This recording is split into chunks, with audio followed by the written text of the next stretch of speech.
I had a pretty smooth game against a 2000. This is round 3 of the Millersville Open in Millersville, Pennsylvania, at Millersville University. And this is a no engine recap until the very end of this video.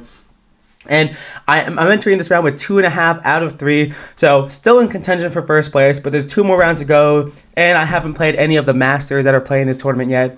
So I'm playing against Daniel Cooper, and he arrived about 10 minutes late, more like 15 minutes, but I arrived late as well, and I started the clock late. So when he made his first move, he had 20 minutes on the clock instead of 30, and the time control is game in 30, delay 5. I played e4, and we were blitzing out this opening. We're both developing pieces. I played d4, and the Scotch Gambit, and I play e5. So, gaining space in the center, he counterattacks with d5. I play bishop e5. He plays knight d5. I play knight takes d4. This is all very, very common. If something didn't make sense in this opening, it just does. This is theory. That's the only thing you really need to know about this, is that this is opening theory that's very common and well known. Black is totally fine. So if white takes and black takes, black has this big center, which isn't very good for white. So that's why I move my bishop, and as I win the pawn back, and now I have this advanced pawn, but he has this advanced knight, and he plays bishop c5. I play bishop e3, reinforcing my knight, and he castles. And I've had this game, this opening before, and it's very tricky for both sides. But I take his knight, attacking his queen, so he takes back. I take his bishop, attacking his rook, so he takes back. I take his pawn, attacking his rook, so he moves his rook. Then I take the pawn, and then he does not trade queens. He goes queen e7. I've already had this game before. It's not super common that I have this opening, but I have had this game before. And so now I castle, giving away the pawn on b2. So I'm still up a pawn, but this pawn is weak, this pawn is weak, this pawn is weak. So the game is equal. I play knight c3, he plays rook d8, I move my queen back, and now it's a buffet for black. Do you take the pawn on c2? Do you take the pawn on e5? Even though it's a buffet for black, white is still doing pretty good, because knight d5 is coming, rook ad1 or rook e1 is coming, and the position is just equal. He takes the pawn on c2, I play knight d5, and he decides not to take the pawn on e5. If he does take the pawn on e5, I have rook a e1, or rook fe1, either way. And it is a little bit tricky for him. If he goes queen g5, for example, I have a check, and if he goes king h8, then I can take this pawn. I can take this pawn on f7. It was king f8. Now it gets pretty interesting. This gets very interesting already. Because what should white do? And is this idea of knight e7 even good? Is it also just another question to ask? In this scenario, I might consider going rook ad1. So that is a possibility as well. And if he takes this pawn, and I can go check and win the rook on d8. Because right now, the queen guards the rook. But if I went rook ad1 and he took the pawn, the queen no longer sees the rook. My knight interferes with the defense. Although now I'm looking at it. Oh, wait, no, I'm good. At first, I thought for a second that he could go takes, and if I took, there's back rank checkmate, but my queen guards the back rank, which is good. Okay. So he does take the pawn. He goes queen g5, and I go rook ad1. Setting up a very simple idea. I mean, if it's a very simple idea. If he does nothing, I go knight f6 check, and I win the rook on d8. He goes bishop g4, attacking my queen, skewering my queen and rook, and I go knight f6, winning the rook on d8. And from here, I take the pawn on f6. If you take with the queen, the bishop's hanging, so he cannot take with the queen. And now I do this really fancy move. I play h4. I thought it was pretty fancy.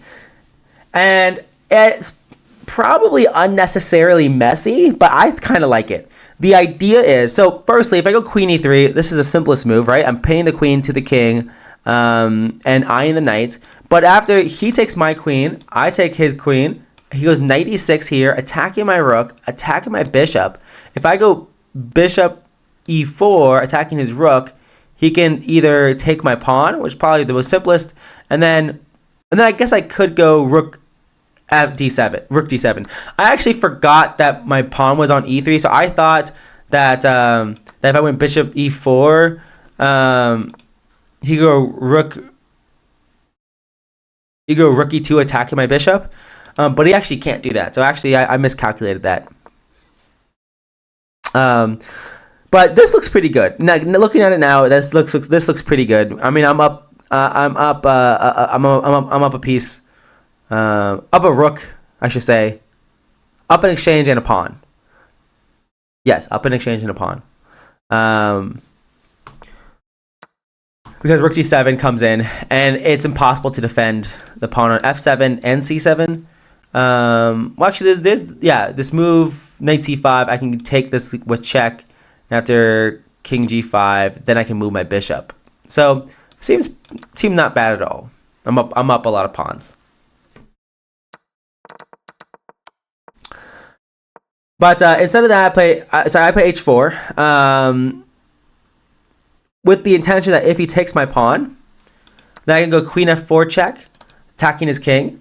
If he goes king g6 here, then I'm just gonna go check here, and I thought I had a follow-up. Did I not have a follow-up?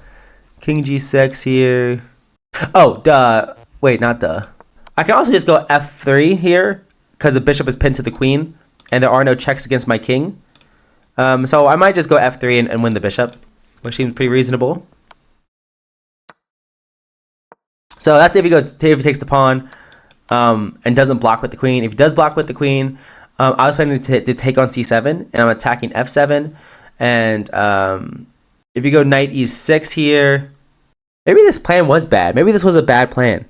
Because knight e6 looks pretty good for black.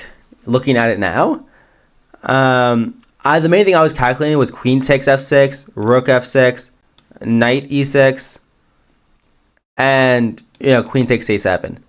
This was the main thing I was calculating. I think I missed knight e6 immediately. I do have this check. And queen h5, probably give a check. And if bishop takes, I don't know which one to take with. I do have rook d6 here. Pawn takes. And yeah, I mean, I'm just up an exchange. And these pawns are all kind of all over the place. So this would have been decent, but apparently I kind of missed knight e6. So maybe if he goes queen g5, I mean, I guess could worst case scenario always go queen h2 immediately. But now I haven't won the pawn on c7. So might as well take the pawn on e7 is kind of my thought. But I'm not really sure, to be honest. Anyways, after pawn to h4, he has to just take. He has to take the pawn. But instead, he goes queen f5, and then I just give a check, and you can't block in any way.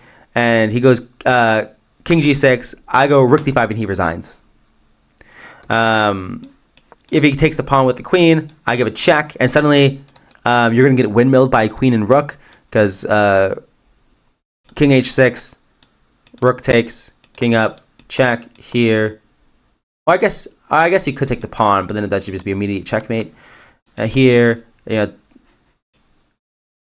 probably. I guess also when I take I guess I could also do like check here as well. Here and then you try to get a checkmate like this. Although in this case you can take the pawn. So maybe it takes here. In worst case scenario, I can just check, and after you move your king, just take, and I'm up a bazillion points of material. Anyways, it doesn't matter. I shouldn't be lingering on this. It's winning. That's the point. That's the point. It's winning. And if you went the other way with your king, then of course this is just a pin. I'm pinning your queen to your king, so he resigns. And I enter round 4 with 2.5 out of 3, and I play FIDE Master Carl DeMelt in the 4th round. And yeah, I mean, my opponent, I think he was just a bit frazzled because he arrived 10 minutes late, and it's game in 30, so I think he was just playing quickly and made some blunders. And so yeah, I mean, kind of crazy, everything considered. And I think Daniel Cooper also had just a bad tournament overall, so kind of tough to hear. People have bad tournaments every now and then. So okay, that being said, I'm going to end it here, and I will see you guys in the next one. Peace.